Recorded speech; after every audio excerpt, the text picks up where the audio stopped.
Oke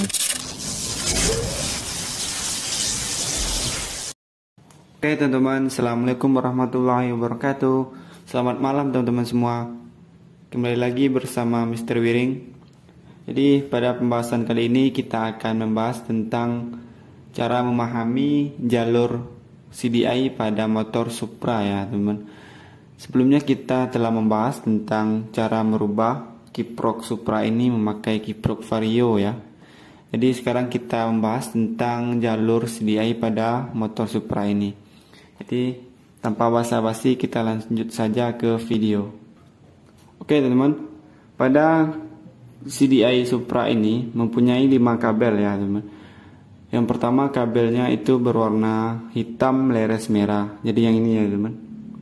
Ini kabel hitam leres merah, ini didapat dari spool ya teman-teman. Ini didapat dari spool atau generatornya. Jadi ini input buat CDI ya. Jadi yang kedua kabelnya berwarna hijau.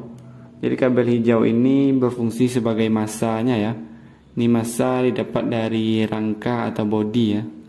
Jadi yang ketiga itu kabelnya berwarna biru leres kuning. Jadi ini berfungsi sebagai pulser. Jadi kabel pulser ini didapat dari spoolnya ya teman-teman. Jadi kabel biru leres kuning ini didapat dari pulser, terus langsung ke CDI, Jadi ini berfungsi sebagai penentu kapan waktunya CDI ini mengantarkan arus listrik ke coil ya gitu ya teman. Jadi itu fungsi dari kabel yang satu ini. Setelah itu kita akan membahas tentang kabel yang selanjutnya, yaitu kabelnya berwarna hitam leres kuning. Jadi kabel hitam leres kuning ini berfungsi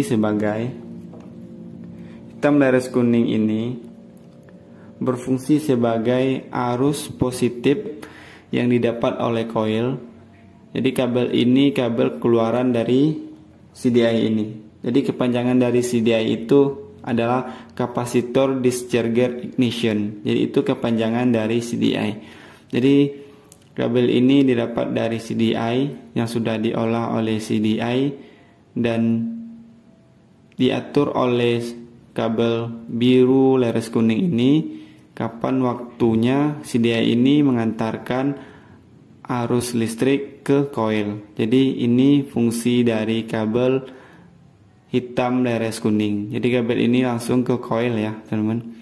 Jadi kabel yang satu lagi yaitu kabelnya berwarna hitam leres putih ya teman-teman. Jadi kabel hitam leres putih ini berada di tengah-tengah ya. Kabel ini berfungsi sebagai untuk meng-off-kan CDI ini ya teman-teman.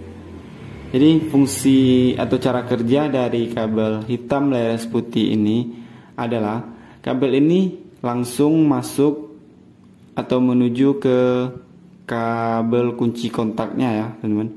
Jadi di kabel kunci kontak itu ada 4 buah kabel. Yang pertama kabelnya itu hijau, yang kedua itu hitam leres putih, dan yang ketiga itu kabelnya berwarna merah, dan keempat kabelnya berwarna hitam. Jadi yang berhubungan dengan CDI ini adalah kabelnya itu hitam leres putih dan hijau.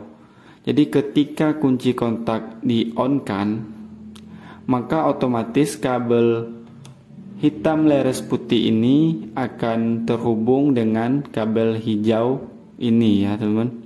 Jadi ketika kabel hitam leres putih ini terhubung dengan kabel hijau, maka otomatis CDI ini akan memutuskan segala operasinya ya teman. Jadi gitu maksudnya. Jadi ini fungsinya untuk memutuskan arus dari CDI ini sehingga CDI ini tidak berfungsi lagi ya. Jadi ketika kunci kontak di-on-kan, maka kabel hitam leres putih ini tidak akan terhubung lagi dengan kabel hijau atau kabel masanya ini. Otomatis si CDI ini akan berfungsi dengan sempurna ya teman-teman, atau berfungsi dengan semestinya. sehingga CDI akan mengeluarkan atau memberikan arus ke coil melalui kabel hitam leres kuning ini. Jadi itu fungsi dari kabel yang ada pada CDI ini ya teman.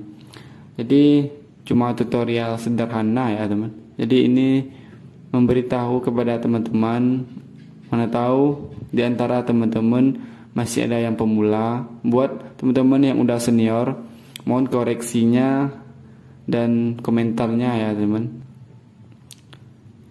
Mudah-mudahan teman-teman paham tentang apa yang saya jelaskan tentang melalui pembelajaran kali ini ya teman. Lebih kurangnya saya mohon maaf. Kalau ada salah dalam penyampaian saya mohon maaf. Assalamualaikum warahmatullahi wabarakatuh.